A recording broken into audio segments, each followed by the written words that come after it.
Assalamualaikum warahmatullahi wabarakatuh.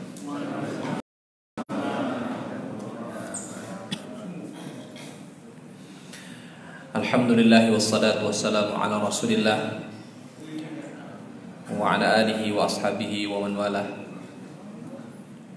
Allahumma inna nas'aluka ilman nafi'an wa rizqan thayyiban wa 'amalan mutaqabbala. Subhanaka la ilma lana illa ma 'allamtana innaka antal alimul hakim. Rabbi shrah li sadri wa yassir li amri. Allahumma la sahla illa ma ja'altahu sahlan wa anta taj'alul hazna idza syi'ta sahla, amma ba'du. Alhamdulillah, bersyukur kita kepada Allah Subhanahu wa taala. Salawat dan salam untuk Nabi kita Rasulullah Muhammad sallallahu alaihi wasallam beserta keluarga dan para sahabat beliau. Bapak Ibu kaum muslimin jamaah pengajian rahimakumullah.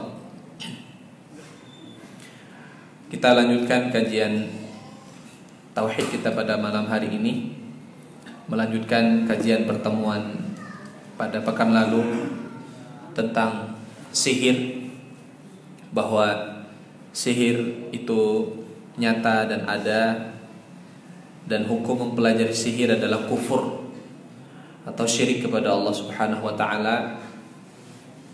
Kemudian kita juga sudah sebutkan pada pertemuan yang lalu bagaimana Nabi sallallahu alaihi wasallam itu pernah disihir, dan pengaruh sihir itu juga tampak nyata baik pada jiwa dan raga.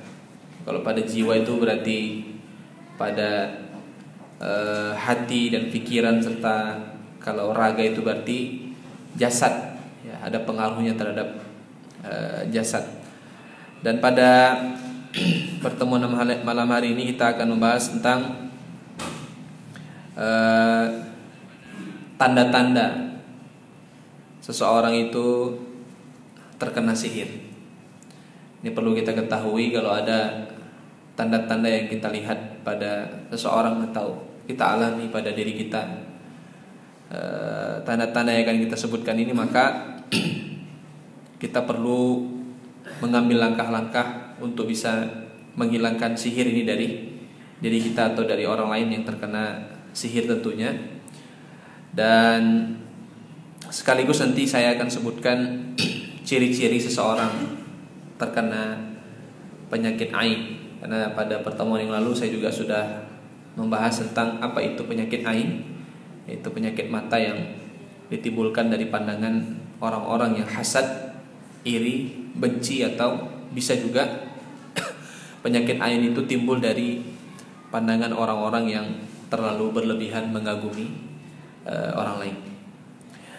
Sebelum kita masuk pada apa ciri-ciri dan tanda-tanda seseorang itu terkena sihir atau terkena gangguan jin, kita sebutkan dulu di sini ada 3 sebab yang sangat dominan seseorang itu gampang terkena sihir atau gampang terkena gangguan jin. Ya. 3 hal ini tertuang dalam firman Allah Subhanahu wa taala surat Az-Zukhruf ayat 36. Di situ Allah Subhanahu wa taala berfirman, "Wa may ya'shu 'an dzikri rahman nuqayyid lahu syaitanan fahuwa lahu qarin." Siapa yang jarang berzikir kepada Allah, atau siapa yang jarang berzikir mengingat Allah, maka kami akan jadikan setan itu sebagai teman dekatnya. Ya. Di ayat ini menjelaskan kepada kita bahwa orang-orang yang lalai dari zikrullah, dari zikir kepada Allah, lalai dari ibadah, termasuk juga zikir yang dimaksud di dalam ayat ini adalah zikir, mengucapkan lafaz-lafaz zikir. Juga maksud dalamnya adalah lalai dari ibadah, maka Allah Subhanahu wa taala akan menjadikan setan sebagai teman dekatnya. Makna ayat ini luas. Salah satu makna dari Allah akan jadikan setan sebagai teman dekatnya adalah dia gampang diganggu oleh jin. Nah, jin itu gampang berada pada tubuhnya, pada dirinya. Dan sedikit saya ulang, saya nggak tahu apakah udah pernah saya sampaikan atau belum. Jin itu masuk pada diri seseorang itu ada beberapa sebab. Ya, yang pertama, karena jin itu memang suka kepada orang tadi. Ya, jin itu suka sama orang tadi karena orang ini jarang berzikir dan beribadah kepada Allah Subhanahu wa taala. Jadi dia mengganggu, masuk ke dalam tubuhnya, mengganggu, itu karena dia suka terhadap orang tersebut. Ya, salah satu sebabnya karena tadi jarang berzikir atau jarang mengamalkan amalan-amalan yang memang diperintahkan oleh Nabi SAW untuk dilakukan agar terhindar dari gangguan-gangguan jin. Salah satunya adalah kalau masuk WC baca Allahumma inni a'udzubika minal khubuthi wal khaba'ith. Itu artinya adalah Allahumma inni a'udzubika minal khubuthi wal khaba'ith. Ya Allah, aku berlindung kepadamu dari gangguan jin laki-laki dan jin perempuan. Jadi WC itu kan tempatnya jin. Walaupun dia bersih dan bagus gitu, tapi tetap aja di situ ada salah satu, atau WC itu salah satu tempat yang disukai oleh jin. Jadi kalau kita masuk supaya tidak diganggu dan dia tidak merasa suka dengan kita, maka bacalah doa minta perlindungan kepada Allah dari gangguan jin laki-laki dan perempuan. Nah, termasuk juga saat melepas pakaian, buka baju. Kalau kita menanggalkan pakaian ya, mau mandi atau ganti pakaian itu kan mungkin tidak ada selai pakaian pun di di tubuh kita. Maka disunahkan bagi kita untuk membaca bismillah. Karena Nabi SAW mengatakan apabila seseorang melepas pakaiannya dan dia membaca bismillah, maka setan atau jin ya tidak bisa melihat auratnya. Nah, jadi dihalangi, Allah menghalangi pandangan jin dari kita untuk melihat aurat kita. Nah, itu salah satu sebab jin itu suka sama kita adalah karena kita nggak mengamalkan apa yang kita sebutkan tadi. Itu dia. Yang kedua, jin itu bisa datang pada diri kita, mengganggu apabila dikirim sama orang lain. Nah, inilah yang disebut dengan istilahnya disihir, mashur dalam bahasa Arabnya, atau kalau bahasa kita ini guna-guna ataupun santet dan sebagainya. Dan yang ketiga adalah jin itu mengganggu kita, masuk dalam tubuh kita karena kalau bahasa kita ini turunan. Jadi ada orang tua atau kakeknya dulu itu punya pegangan, kalau bahasa kita punya perewangan, ada jinnya. Nah, itu sebelum dia meninggal itu biasa diwariskan, diteruskan kepada cucunya atau kepada anaknya dan sebagainya. Nah, itu disebut dengan istilah turunan. Dan itu meruqyahnya juga agak sulit karena jinnya itu sudah ada kesepakatan dengan orang yang minta tadi, dari kakeknya itu kan diturunkan kepada anaknya atau cucunya misalnya, itu agak sulit diruqyah. Tapi nggak apa-apa, insyaallah dengan ruqyah itu akan hilang. Itu sebab yang ketiga ya. Dan yang keempat adalah jin itu bisa datang ke dalam tubuh kita sendiri kalau kita minta pakai jimat kita ya, kita pakai jimat. Jadi kalau kita pakai jimat tuh Pak, terutama jimat itu kita dapat dari dari dukun. Maka jimat itu semacam, kalau bahasa kita ini sinyal ya, semacam sinyal. Jadi jin itu malah semakin terpancing dia untuk ramai datang ke tubuh kita. Ibarat ada warung, kafe gitu, kalau ada internetnya, wifi-nya, itu kan ramai orang datang. Di sana aja ada wifi-nya. Jadi orang ramai datang. Itu juga jin tadi. Ini orang ada jimatnya, maka jin yang lain itu pada datang ke situ ramai. Itu dia. Makanya kalau ada orang pakai jimat yang katanya dia sakti, yang kita hanya hebat, kebal segala macam, itu apa namanya? Pada hakikatnya bukan dia yang kuat, tapi jin yang ada dalam tubuhnya. Itu dia. Nah, itu semua jin bisa datang pada diri kita dengan 4 sebab tadi.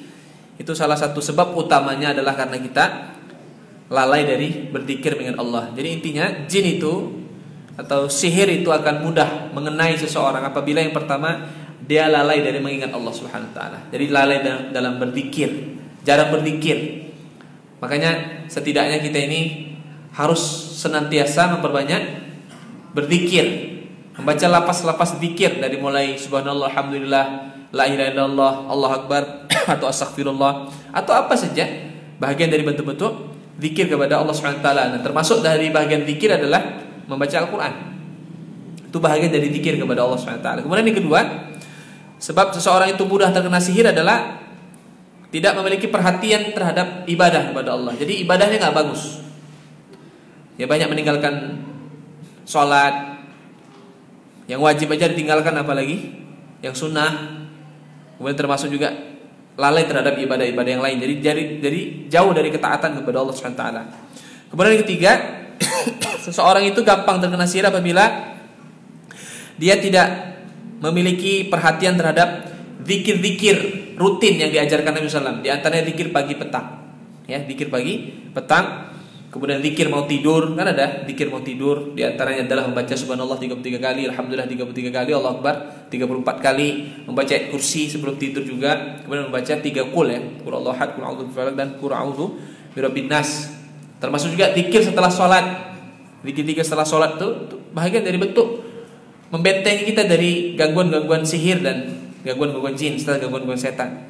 Termasuk juga zikir-zikir seperti yang saya sebutkan tadi, ya, mau makan itu kan baca bismillah. Karena kalau kita nggak baca bismillah sebelum makan, itu akan berpengaruh kepada setan, itu juga akan makan bersama kita. Begitu juga mau masuk rumah baca bismillah. Nah, itu juga setan berpengaruh pada, kalau kita masuk rumah nggak baca bismillah, setan akan masuk ke rumah kita. Termasuk juga tadi doa masuk WC. Dan termasuk juga adalah doa keluar rumah. Ini doa keluar rumah itu manfaatnya luar biasa. Jangan kita sepelekan. Ketika kita betul-betul yakini saat kita keluar rumah, kita bertawakal kepada Allah dengan mengucapkan bismillahi tawakkaltu 'alallahi la haula wala quwata illa billah, maka para malaikat mendoakan kita. Salah satu yang didoakan oleh malaikat adalah laqad uqita, kamu dijaga oleh Allah Subhanahu wa taala dari segala kejahatan-kejahatan dan dari segala bahaya. Itu sebab-sebab ya seseorang itu gampang terkena sihir. Maka setidaknya kita bisa menjauhkan diri kita dari hal-hal tadi agar tidak gampang terkena gangguan-gangguan sihir. Nah, ciri-ciri dan tanda-tanda seseorang itu terkena sihir ini ada banyak ya. Saya ambil dari beberapa perkataan para ulama. Ini nggak ada ininya, hadisnya itu nggak ada, dalilnya nggak ada, tapi diambil dari pengalaman para orang-orang yang berkecimpung dalam masalah ruqyah ini. Ya, diambil oleh para ulama kita. Yang pertama, ciri-ciri orang terkena sihir itu adalah dia berpaling atau lari atau menjauh yang sangat nampak sekali ketika mendengar adzan atau Al-Quran dibacakan. Kalau ada yang baca Quran itu dia meronta-ronta, menjerit, gelisah, nggak senang, marah. Seharusnya kalau kita dengar orang baca Quran itu kan kalau pas waktunya ya, momennya pas ya. Jadi kalau misalnya jam 4:30 ribut-ribut baca Quran juga, 4:30 pagi itu nggak pas juga. Atau jam 4 udah ribut-ribut baca Quran, masih orang mau butuh istirahat misalnya itu kan. Atau tarawih misalnya tadarus sampai jam 1 malam, jam 1:30 masih baca Quran pakai mic di luar semua orang dengar. Itu juga kalau orang marah bukan berarti dia kena jin. Ya wajar lah karena dia mau istirahat kan itu. Nah, itu maksudnya waktu yang pas gitu. Kalau waktu yang pas dia baca Quran, orang baca Quran dia dengar, dia gelisah, dia marah, dia nggak senang, bahkan dia ya meronta. Itu kalau itu udah parah sekali ya. Begitu juga dengan adzan.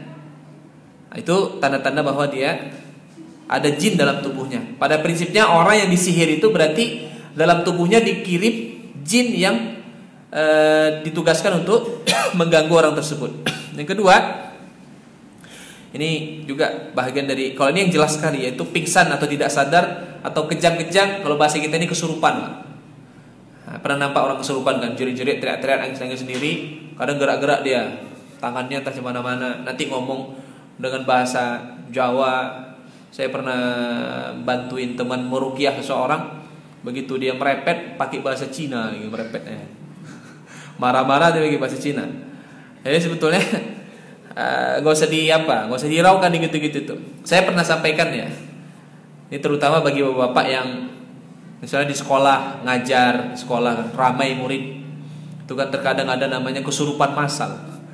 Kenapa bisa kesurupan massal? Nah, ini salah satu sebabnya Pak, karena kita terlalu berlebihan menyikapi ketika ada satu orang siswa kita yang kesurupan. Ada satu orang siswa yang kesurupan, kayaknya satu sekolah heboh semuanya. Jadi semua orang pada nengok, merubungin gitu kan. Nah, itu nggak boleh, nggak usah seperti itu. Kalau ada satu orang yang kesurupan, suruh pergi semua. Yang lain itu suruh pergi menjauh, atau kan aja di kelas atau di kantor, biarkan aja. Jangan didramatisir, jangan diopeni kali, biarkan dulu mau jerit-jerit segala macam, nggak apa-apa. Karena itu bukan dia, jinnya itu, nggak apa-apa. Biarkan aja, kalau udah agak tenang sedikit, baru silahkan kita ruqyah. Dan tidak usah ada yang melihat kalau sedang meruqyah. Biarkan aja yang lain beraktivitas seperti biasa, cuek aja kayak nggak ada kejadian gitu. Nah, itu insya Allah nggak akan terjadi kesurupan massal. Tapi kalau ada satu orang yang kesurupan, kemudian yang lain ikut-ikut nimbrung ke situ, nengok-nengok. Kemudian sedang diruqyah semua juga rame-rame, nanti jinnya malah bukan ngelawan sebetulnya, malah ngerjain gitu. Nah, makanya satu sekolah katanya kesurupan semuanya. Makanya gitu, kami sudah pengalaman Pak, di pesantren itu ada 1-2 orang yang kesurupan, udah biar aja, taruh aja di kelas, kunci aja kelasnya itu, kita pantau terus sampai kalau dia udah nggak ada reaksi lagi, baru kita datangi, kita ruqyah, aman insyaallah. Tapi kalau heboh ribut-ribut sana sini, semuanya pada ketakutan, semuanya pada heboh, itu nanti makin ramai. Karena dia, jin itu kan tujuannya cuma menyesatkan kita aja. Bagaimana begitu ramai kesurupan, yang dipanggil bukan ustadz lagi, karena ustadz dianggap kewalahan, panggillah dukun. Nah, selesai, satu sekolah syirik semuanya, kepala sekolahnya pula yang manggil, kepala sekolah yang nanggung semua dosa syiriknya itu. Makanya ini perlu diperhatikan. Nah, salah satu ciri-ciri seseorang itu disihir atau dalam tubuhnya ada jin adalah sering melihat hantu. Sering melihat hantu, sering kali melihat, tiap malam lihat hantu. Jalan kemanapun lihat hantu. Nah, itu tanda-tanda jelas pasti bahwa dalam tubuhnya ada jin. Ya bisa jadi memang dia kena sihir, atau dia itu selama ini punya pegangan. Makanya dukun-dukun itu santai aja, dia datang ke sana. Ini di atas pohon ini ada, di belakang rumah ini ada nenek-nenek yang nunggu nih. Itu rumah makan itu banyak tuh jinnya, banyak peletnya. Dia bisa tahu betul. Kenapa dia bisa tahu? Karena dalam tubuhnya ada jin. Itu aja. Makanya kaedahnya yang Allah tetapkan dalam Al-Quran, kalau dalam tubuh kita ini tidak ada jin, kita nggak akan pernah lihat hantu, Pak. Itu aja. Makanya berbahagialah bapak-bapak ini nggak pernah lihat hantu dari mulai usia balik sampai sekarang, nggak pernah lihat hantu. Kayak mana itu pocong, kayak mana itu kuntilanak, genderuwo, bolong lah segala macam. Kalau nggak pernah lihat, aman. Berarti dalam tubuh kita nggak ada jinnya. Kalau ada lihat dan itu sering, ada indikasi bahwa dalam tubuh kita ada jinnya. Bisa jadi datang sendiri atau dikirim sama orang lain.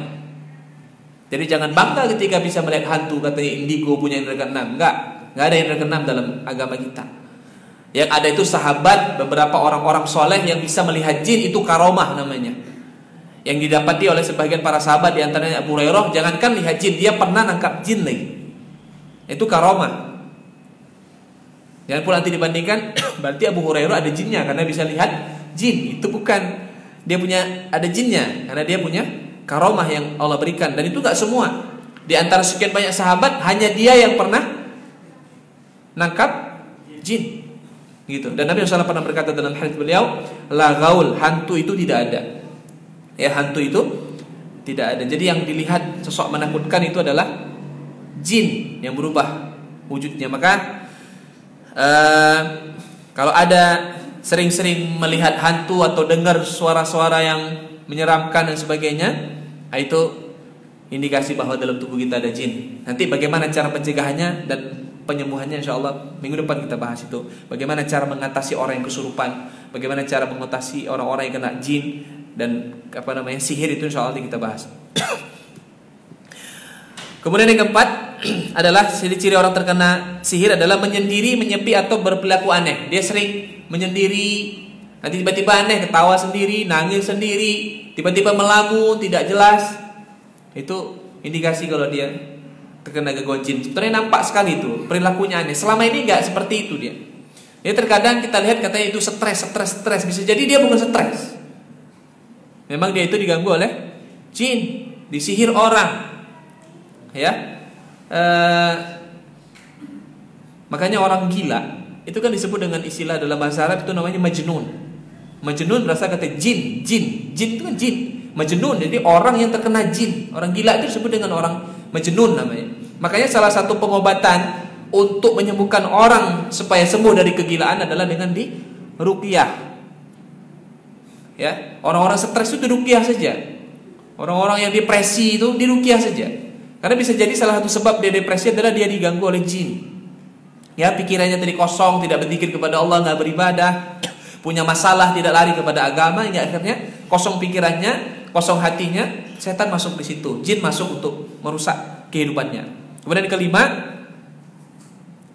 salah satu tanda seseorang diganggu jin adalah ini kalau dalam satu keadaan tertentu, ya nggak semua, itu terhalang dari hubungan suami istri, seperti yang kita sebutkan kemarin. Ada orang sampai 1 tahun tidak ada selera sama istrinya, atau sebaliknya istri nggak selera sama suaminya karena bukan sebab apa-apa, ya tiba-tiba gitu saja, nggak ada hubungan suami istri itu terhalang dari jima. Itu salah satu sebabnya adalah bisa jadi disihir. Karena dalam Al-Quran yang saya bacakan tadi dalam sholat maghrib itu surat Al-Baqarah 102, di situ ada kata salah satu bahaya sihir itu adalah ma yufarriquna bihi bainal mar'i wa zawji, yaitu bisa memisahkan antara suami dan istri.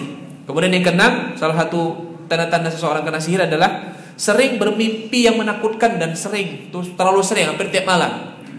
Jatuh dari ketinggian, berantem sama ular yang besar, sama harimau, yang binatang-binatang buas gitu. Ya, terlalu sering bermimpi buruk, Pak. Kalau terus kita itu terlalu sering bermimpi buruk, itu bisa jadi kita diganggu oleh jin atau kita disihir oleh orang. Maka ini perlu juga kita ketahui bahwa salah satu tanda-tandanya adalah mimpi buruk. Tapi tidak semua mimpi buruk itu tanda-tanda dia diganggu jin. Tanda-tanda ciri-cirinya adalah tadi kita sering berantem sama hewan-hewan yang menakutkan gitu dalam mimpi kita, dan itu terus kita kita alami. Tapi kalau sekali-sekali mimpi buruk, itu nggak apa-apa. Sekali-sekali misalnya mimpi dikejar-kejar sama begal misalnya gitu kan, atau kita nggak bisa lari, kita udah lari kencang kali Pak, rupanya nggak bisa lari gitu, mau teriak juga nggak bisa. Itu mimpi buruk biasa. Maka kalau seperti itu dan jarang terjadi, cuma sekali-sekali, kalau bangun ucapkan a'udzubillahi minasyaitonirrajim, berikan isyarat meludah ke kiri seolah-olah meludah 3 kali. Kemudian kalau mau tidur lagi, rubah posisi tidurnya. Coba kalau kita mimpi yang enak, Pak, begitu terbangun mau tidur lagi nggak datang lagi mimpi itu kan. Tapi kalau mimpi buruk, nyambung dia. Kenapa? Karena posisi kita nggak kita rubah posisinya. Karena mimpi buruk itu dari setan, dan dia bisa menguasainya. Makanya Nabi SAW mengatakan kalau kalian mimpi buruk, bangun ucapkan a'udzu minasyaitonirrajim, memberikan isyarat meludah ke kiri 3 kali. Kemudian yang kedua, rubah posisi tidurnya. Yang ketiga, jangan ceritakan sama siapapun karena itu tidak akan pernah terjadi.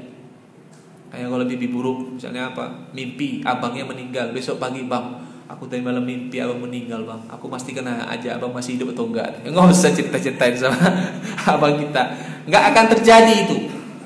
Karena Nabi mengatakan fa innaha la tadurruhu, karena mimpi buruk yang dia lihat itu tidak mempengaruhi apapun.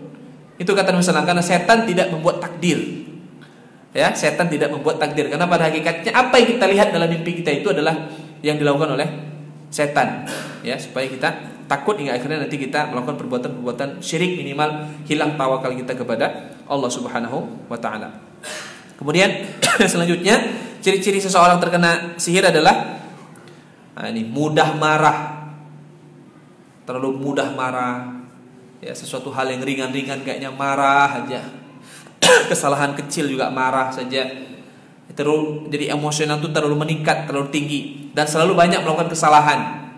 Nah, ini salah satu yang disebutkan oleh para ulama kita bahwa itu salah satu tanda-tanda seseorang terkena sihir. Kemudian selanjutnya adalah hilang konsentrasi dan gampang lupa. Seperti yang kita sebutkan, Nabi itu pernah kena sihir dan dia dilupakan terhadap sesuatu. Dan kemarin kita sudah sampaikan bahwa para ulama sepakat yang dilupakan oleh Nabi SAW itu bukan perkara-perkara agama, apalagi Al-Quran tidak. Tapi yang dilupakan adalah masalah perkara-perkara urusan dunia, ya. Karena memang Nabi SAW itu dijaga oleh Allah Subhanahu wa taala. Itu beberapa tanda-tanda ya. Walaupun tadi saya sebutkan 10, saya kira enggak usah semua. Ini yang paling dominan. Kalau ini terjadi pada diri seorang, maka perlu dia melakukan langkah-langkah. Di antaranya adalah pencegahan, ya, berupa membaca Al-Quran dan membaca ayat-ayat tertentu. Nanti saya akan sebutkan ya pada pertemuan yang akan datang beberapa zikir-zikir yang memang disunahkan dibaca sebagai benteng kita untuk terhindar dari yang namanya gangguan-gangguan sihir. Kemudian selanjutnya, ya singkat aja Pak, ini saya bacakan beberapa tanda-tanda dan ciri-ciri orang itu kena penyakit ain. Jadi kalau penyakit ain itu bukan dari jin dia, tapi dari pandangan orang. Dan ini lebih ringan daripada sihir. Tapi seringan-ringannya penyakit ain pun bisa menyebabkan kematian, bisa menyebabkan orang meninggal gara-gara penyakit ain. Kan kemarin sudah saya sebutkan, Nabi SAW mengatakan lau anna syai'un asbaqu bil qadar lakana al-ain asbaqu bil qadar. Kalaulah ada sesuatu yang bisa mendahului takdir, maka ain akan mendahului takdir. Artinya seseorang itu bisa meninggal karena terkena penyakit ain. Dalam sebuah kitab yang disebut, kitab ini namanya Ar-Ruqyah Asy-Syar'iyyah, yaitu ruqyah syar'i, ya. Itu ada disebutkan beberapa ciri-ciri seseorang itu terkena penyakit ain. Dan ternyata ada beberapa ciri-ciri yang kita alami Pak, dan kita nggak tahu kalau itu adalah selama ini penyakit ain. Coba kita lihat Pak. Yang pertama, sakit kepala yang berpindah-pindah. Jadi sering sakit kepala, tapi dalam waktu yang singkat tuh pindah-pindah sakit kepalanya. Biasanya bagian belakang, nanti tiba-tiba pindah ke kanan, ke kiri. Nanti pindah dia, nggak tetap di situ aja. Itu ciri-ciri kena ain. Yang kedua, terlalu sering berkeringat atau buang air kecil. Sering kali, nggak normal dia. Di tempat yang ber-AC kayak gini pun berkeringat aja bawaan. Atau buang air kecil itu dalam waktu yang sangat dekat sekali. Ya, ada istilah itu anyang-anyangan namanya Pak. Itu bisa jadi kena air kita tuh. Tapi kalau penyakit biasa misalnya memang faktor usia, ada orang masa di mana pada usia tertentu dia itu memang nggak bisa nahan air kencing gitu kan. Harus sekian menit, sekian misalnya 1 jam itu dia buang air, itu karena faktor usia dan kesehatan nggak ada masalah. Tapi ini normal aja. Biasanya nggak kayak gitu, tapi ini kok agak beda. Itu salah satu ciri-ciri kena penyakit ain. Kemudian selanjutnya adalah nafsu makan melemah. Jadi nggak selera makan sampai 2-3 hari, tiba-tiba nggak selera makan, itu nggak ada gairah makan, sakit enggak, tiba-tiba nggak ada gairah makan. Ya, itu juga bagian dari ciri-ciri kena penyakit ain. Mati rasa itu berarti bukan corona ini ya. Mati indra perasa kita ini, rasa itu nggak ada. Ya, makan apa-apa itu hambar gitu. Tapi kalau biasanya kalau penyakit itu kan didahului dengan demam. Kalau itu ya nggak apa-apa, itu biasa. Ini nggak ada, kita sehat tapi mati rasa. Semua makanan itu nggak ada rasanya. Jadi itu berlangsung sampai beberapa hari, mungkin 1 minggu, 2 minggu, bahkan mungkin 1 bulan. Kalau periksa kesehatan nggak ada apa-apa. Itu bisa jadi kena ain. Bisa jadi karena orang nggak suka sama kita, lihat dengan pandangan yang nggak suka, atau orang terlalu berlebihan. Merasakan panas atau dingin di anggota badan. Jadi nggak normal ya. Kadang demam tinggi, kadang nanti tiba-tiba dingin. Begitu diperiksa juga nggak ada apa-apa. Ya, itu bukan penyakit medis, tapi ya hampir gaib juga ya penyakit ain ini.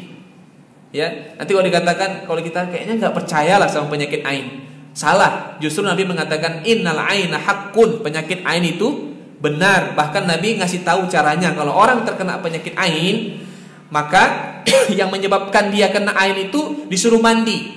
Nanti bekas mandinya itu ditampung untuk wudhu sama yang kena ain. Itu dia. Cuma kan masalahnya kan kita nggak tahu dari mana, siapa yang menyebabkan kita kena ain, nggak tahu kita. Kemudian salah satu ciri-ciri seseorang terkena penyakit ain adalah sering deg-degan, Pak. Deg-degan tuh detak jantung tiba-tiba bergetar agak cepat. Biasanya kan gelisah dia. Tapi nggak punya pikiran, nggak punya masalah apa-apa, nggak ada rasa takut, nggak punya beban, nggak ada yang dia pikirkan dan nggak ada takutkan. Tapi tiba-tiba itu datang sendiri itu dalam waktu-waktu tertentu dan sering terjadi. Ya, kemudian tiba-tiba sedih sendiri, sedih aja, padahal nggak ada masalah, tapi kok bawaannya sedih saja, nggak ada bahagianya, nggak ada gembiranya. Itu juga bahagian dari, bisa jadi indikasi ini terkena penyakit ain. Kemudian mengalami ketakutan yang tidak wajar. Jadi bawaannya perasaannya takut aja, padahal nggak ada masalah dia, tapi mau keluar rumah aja, mau ke Binjai, dari sini mau ke Binjai takut terjadi apa-apa. Nanti di Binjai takut terjadi apa-apa, yang damai takut dibegal lah, takut dicopet lah, takut ketabrak lah, segala macam itu. Nggak ada tawakal sama Allah, hilang. Rasanya kok diri kita ini diiringi, hidup kita ini dipenuhi dengan rasa takut dan was-was ya. Dan salah satunya adalah ini yang agak sedikit mengkhawatirkan, yaitu terlalu sering nguap. Terlalu sering nguap, duduk dengarkan kajian setengah jam aja nguapnya sampai 30-40 kali. Wah, ini udah nggak normal nih. Kok nguap sekali 2 kali ya wajar lah. Namanya dengarkan pengajian tuh kan sayup-sayup, AC-nya kenceng gitu kan. Apalagi suara ustadznya itu nggak ngegas-ngegas, halus-halus saja. Itu wajar lah. Tapi kalau terlalu sering-sering, ini bermasalah, Pak. Kemudian terlalu banyak tidur. Duduk sedikit tidur. Duduk sedikit tidur. Pantang posisi enak tidur. Ini dimanapun tidur. Dengarkan pengajian tidur, nonton TV tidur. Apa lagi? Di angkot tidur, di kereta dibonceng tidur. Asal jangan bawa aja lah ya. Tidurnya nggak wajar gitu. Sebentar-bentar tidur, sebentar itu juga salah satu indikasi apa? Kena penyakit ain, walaupun nggak berbahaya kali kan. Kemudian suka menyendiri, mengasihkan diri, termenung, ngelamun. Karena ada orang gitu, Pak. Apalagi anak-anak gadis itu, sering kali dia di kelas itu anak-anak pesantren itu, beberapa santri ya itu di kelas tuh ngelamun dia. Gini ya, pandangannya kosong. Selalu tuh terus seperti itu. Itu salah satu indikasi dia bisa kena ain. Sebetulnya penyakit ain ini kalau ada pada diri kita semua ini, maka sebetulnya sederhana, Pak. Banyakkan aja baca Quran, hilang insyaallah dengan sendirinya. Ya. Kalau yang ain ini karena dia nggak ada jinnya. Tapi kalau sihir tadi agak payah karena ada jinnya ya. Allah alamnya, ada waktu mungkin 5 menit. Bapak ibu-ibu yang mau tanyakan silakan. Silakan. Salam. Dari yang online, Ustaz. Apakah untuk menonton film yang ada bau-bau sihirnya, contohnya seperti film Harry Potter, atau juga nonton film hantu yang ada santet atau segala macam. Kemudian ini kan masih banyak juga di komunitas kita, Ustaz. Masih adanya banyak budaya kita yang udah kepang.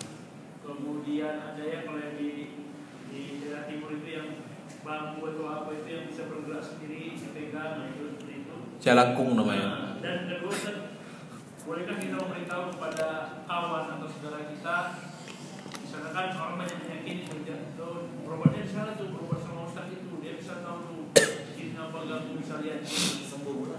Bolehkah kita memberitahu jangan berobat di sana, karena itu kayak ustaznya itu dia sendiri saja memakai jasa jin gitu. Kita kasih tahu orang-orang.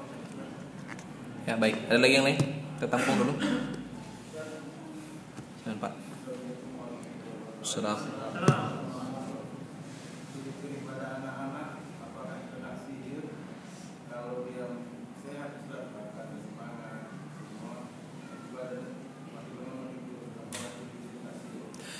Baik.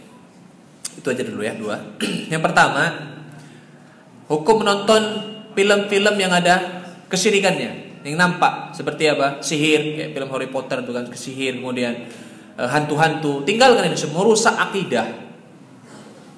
Merusak akidah. Oh, Ustaz, itu hiburan. Kan sudah pernah saya bandingkan, Pak. Nonton kesyirikan dengan nonton maksiat. Itu di keyboard, bencong joget-joget sama biduan joget-joget. Jika dibandingkan kita nonton kuda kepang, tuh dosanya besar mana? Kenapa? Karena kita nonton kesyirikan. Itu maksiat. Kalau itu maksiat biasa, Allah murka, tapi tidak semurka kesyirikan. Kan gitu dia. Maka para ulama mengatakan nonton film hantu-hantu itu tinggalkan semuanya. Kalaupun nggak kita katakan haram lah, kita bilang tinggalkanlah, itu merusak akidah. Tapi kalau yang sifatnya sihir-sihir, nah itu tinggalkan juga, karena itu juga merusak akidah dan bentuk dari proses pendukungan kita terhadap bentuk-bentuk kesyirikan. Bagaimana mungkin kita menikmati hiburan di situ Allah SWT sedang dihinakan? Kan Allah dihinakan itu. Praktek-praktek kesyirikan itu kan Allah dihinakan, termasuk juga tadi kuda kepang. Itu kan ramai kuda kepang itu pakai apa semua itu? Pakai jin. Bagaimana mungkin orang bisa lompat sana lompat sini, dipukul, dicambukin, makan kaca, pecahkan kelapa pakai kepala dan sebagainya. Kalau udah jelas-jelas itu ada pawangnya, pakai kemenyan. Nanti kalau dia nggak terkontrol, yang kontrol siapa? Pawangnya kan? Kalau udah jelas nyata itu kesyirikan di situ. Ada jin-jin yang diminta bantuan untuk melakukan hiburan-hiburan tadi. Kita senyum-senyum, kadang goyang-goyang karena ada musiknya. Sementara situ Allah SWT sedang dihinakan. Ya. Allah dizalimi di situ, tapi kita santai aja. Itu berdosa besar kita, nggak boleh. Kemudian terkait dengan tadi pengobatan yang katanya Ustadz bisa melihat jin. Kalau kita bilang tadi, kalau ada orang bisa melihat jin berarti dia pakai jin. Apa hukumnya kalau kita itu ngasih tahu kawan kita yang katanya dia mau berobat ke sana, rekomendasi dia orang bahwasanya itu ustadznya dia bisa nyembuhkan ini, nyembuhkan itu karena dia bisa nampak yang gaib. Tahu dia rumah kita aja di mana ada hantunya atau jinnya dia tahu. Kita sampaikan hukumnya wajib kita ingatkan, karena kalau datang ke sana untuk berobat dia telah datang kepada dukun yang seolah-olah berbau Islam. Orang di TV aja ada acaranya diputar setiap seminggu sekali atau mungkin itu ngobati, dia bisa melihat malaikat lah, dia bisa melihat apa lagi jin lah dan sebagainya. Itu nggak boleh, ya, tidak boleh. Nanti kita akan bahas juga, sebetulnya udah kita bahas di dalam masalah ruqyah. Ciri-ciri ruqyah syar'iyah itu kan tidak ada dibolehkan menggunakan jin dalam pengobatan. Dan ciri-ciri pengobatan itu menggunakan jin adalah dia bisa nampak atau bisa melihat serta bisa komunikasi langsung dengan jin, itu nggak diperbolehkan. Kemudian terkait dengan pertanyaan yang kedua, apakah kalau ada anak itu sakit sehat tapi makin lama makin kurus dan nggak mau makan dan sebagainya, itu bisa jadi kalau nggak kena ain kena sihir. Maka bagaimana cara pencegahannya? Ruqyahkan aja, Pak. Sebelum diruqyahkan kepada orang yang ahli ruqyah dengan cara yang benar, ruqyah saja sendiri, orang tuanya aja bacakan ayat Al-Quran di telinganya, sering-sering pagi, sore, malam, bacakan ayat kursi, pegang kepalanya, ambil sekali-sekali daun bidara itu, ambil 7 helai daun bidara, tumbukkan di di batu itu, apa istilahnya, ulekan itu kan ada. Kemudian kalau udah agak hancur, masukkan aja ke air minum, dikacaukan, diaduk, kemudian bacakan aja Pak Al-Fatihah, ayat kursi dan 3 qul. Minta sama Allah Subhanahu wa taala, baca bismillahilladzi la yadurru ma'asmihi syai'un fil ardi wala fis sama' wa huwas samiul alim, baca 3 kali itu, minumkan aja, insyaallah kalau ada jinnya, pergi jinnya itu. Kalau itu kena penyakit ain, insyaallah dia akan hilang. Tapi kalau emang enggak sembuh juga, ya mungkin itu penyakit, silahkan diperiksakan ke dokter. Tapi kalau medis nggak bilang nggak ada, diperiksa cuma nggak ada, itu bisa jadi dia kena ain atau kena sihir. Rutinkan aja seperti itu, insya Allah nanti Allah akan bantu untuk dihilangkan. Ya Allah.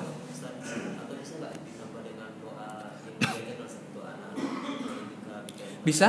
Kalau dia itu anak-anak, bacakan rutin ya, pagi, sore terutama. U'iduka bi kalimatillahi tammah min kulli syaitanin wa hammatin wa min kulli ainin lama. Itu dibacakan, dan itu adalah doa yang dibaca oleh Nabi untuk melindungi cucunya Hasan dan Husain dari 3 hal ya: binatang yang buas, gangguan binatang yang berbisa, setan dan penyakit ain tadi, ya begitu. Wallahu a'lam. Baik, saya kira ini aja. Bapak rahimahullah kajian kita mudah-mudahan bermanfaat. Insyaallah pekan depan kita akan bahas tentang bagaimana cara mencegah diri kita dari gangguan-gangguan jin dan sebagainya, serta kalau sudah terkena sihir itu bagaimana cara mengatasinya. Walaupun tadi sudah kita singgung sedikit, insyaallah nanti kita bisa, karena semua kita bisa meruqyah. Jangan bergantung ruqyah kepada orang lain. Kita harus belajar ruqyah masing-masing supaya nanti kalau terjadi apa-apa pada diri kita dan keluarga, kita bisa meruqyahnya sendiri, nggak perlu sibuk nelponin ustadz tukang ruqyah. Belum lagi mikirkan nanti ongkosnya lagi berapa, nggak ada duit kita. Dah bagus kita ruqyah aja sendiri ya. Demikian, subhanallahumma wa bihamdika asyhadu an la ilaha illa anta astaghfiruka wa atubu ilaik. Assalamualaikum warahmatullahi wabarakatuh.